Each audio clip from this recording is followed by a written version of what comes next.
তিনজন ঠাকুরগাঁওয়ে হিন্দু কিশোরী নিখোঁজ হয়ে গিয়ে গতকাল থেকে নিখোঁজ হয়েছে 3 সনাতনী স্কুল ছাত্রী। স্কুল থেকে বাড়ি ফেরার পথে তাদের কেউ তুলে নিয়ে গিয়েছে বলে তাদের পরিবার। বাংলাদেশে বারবার নিখোঁজ হয়ে যাচ্ছে হিন্দু মেয়েরা। জামাতিরা কি করছে বাংলাদেশে এই মায়েদের? এবার ঠাকুরগাঁকে নিয়ে গুজব ছড়িয়েছে ওপার বাংলার গণমাধ্যম রিপাবলিক বাংলা। তুচ্ছ ঘটনাকে বানিয়েছে সাম্প্রদায়িক উস্কানি। এজন্য গুজবের কারখানা রিপাবলিক বাংলা। মূল ঘটনা, বান্ধবীকে প্রেমিকের কাছে পৌঁছে দিতে গিয়ে আটকা পড়েন ঠাকুরগাঁয়ের 3 স্কুল ছাত্রী। পরিবারের লোকজন নিখোঁজ ভেবে গত 25 মে ঠাকুরগাঁ সদর থানায় ডায়েরি করলে 10 ঘন্টার মধ্যে পুলিশ বীরগঞ্জ থেকে 3 স্কুল ছাত্রীকে উদ্ধার করে এনে পরিবারের নিকট বুঝে দেন। অথচ সেই স্কুল ছাত্রী হিন্দু ধর্মাবলম্বী হওয়ার কারণে মিথ্যা গুজব রটিয়েছে ওপার বাংলার সংবাদ মাধ্যম রিপাবলিক বাংলা। রীতিমতো টকশো বসিয়ে দেশে সনাতন ধর্মের মানুষদের নিরাপত্তাহীনতার অভিযোগ তুলেছেন তারা। 3টে হিন্দু মেয়ে নিখোঁজ হয়ে গেল বাংলাদেশে।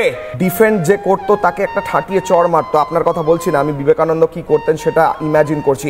আর আমাদের বাংলাদেশের যে হিন্দু সম্প্রদায়ের উপর অত্যাচার, ভারতীয় গণমাধ্যমের করা এমন ঘটনার তীব্র প্রতিবাদ জানিয়েছেন গণ অধিকার পরিষদের মুখপাত্র ফারুক হাসান। সম্প্রতি বালিয়াডাঙ্গি উপজেলায় গণ অধিকার পরিষদের মতবিনিময় সভা শেষে সাংবাদিকদের সাথে কথা বলার সময় তিনি এ প্রতিবাদ জানান। যে কয়েকজন হিন্দু মেয়ে আপনার নিখোঁজ হয়েছিলেন, পরে তাদেরকে পাওয়া গেছে ইত্যাদি ইত্যাদি। আমি আসলে বলতে চাই, এরকম ঘটনা গণমাধ্যমে আমরাও দেখেছি বেশ কিছু জায়গায়।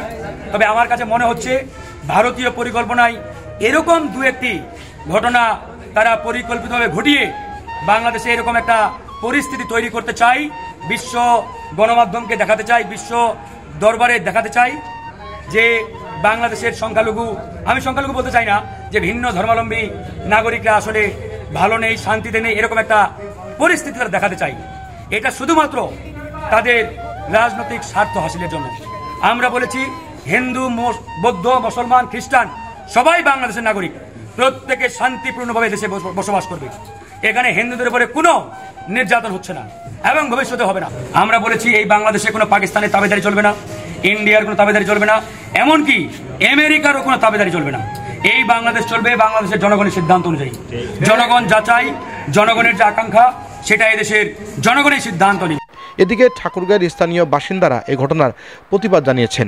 একই সাথে ওপার বাংলার গণমাধ্যমকে যাচাই বাছাই করে সংবাদ প্রচারের আহ্বানও জানিয়েছেন তারা। ঠাকুরগাঁওয়ে হিন্দু মুসলিমের কোনো বিভেদ এখন পর্যন্ত আমি লক্ষ্য করিনি। ইতিমধ্যে ভারতীয় কিছু গণমাধ্যম, বিশেষ করে রিপাবলিক বাংলা, এটিকে যে বিদ্বেষ ছড়ানোর চেষ্টা করছে বিভিন্নভাবে। আমাদের ঠাকুরগাঁয়ের বালিয়াডাঙ্গিতে পূজা মণ্ডপে আপনাদের নিশ্চয় আছে যে কয়েকটি পূজা মণ্ডপে মূর্তি ভাঙচুরের একটি ঘটনা বা একটি নাটকীয় ঘটনা ঘটেছিল।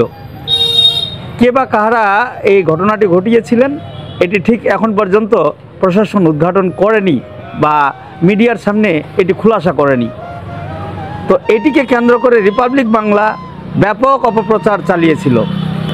ঠিক আমরা আবার ইতিমধ্যে লক্ষ্য করছি যে ঠাকুরগাঁওয়ের 3 বান্ধবী, এরা এক বান্ধবীর প্রেমিকের কাছে তাকে পৌঁছে দিতে গিয়ে তাকে আটক করে রাখছে।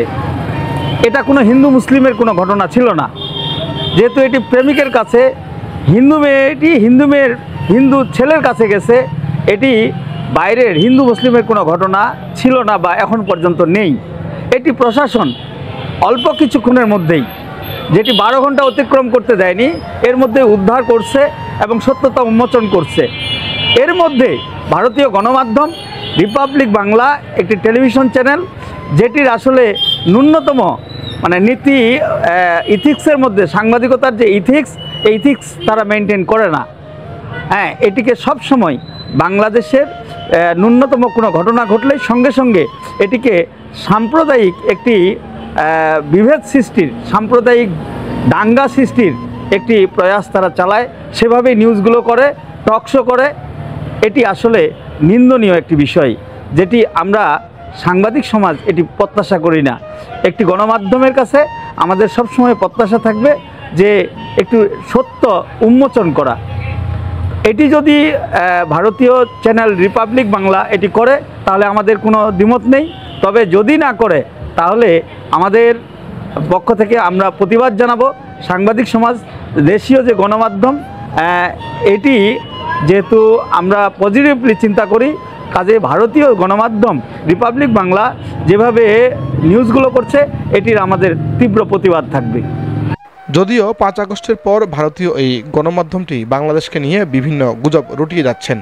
শোনা গেছে গণমাধ্যমটির বিরুদ্ধে নিজ দেশের মানুষেরাই আন্দোলন করে বন্ধের দাবি তুলেছেন।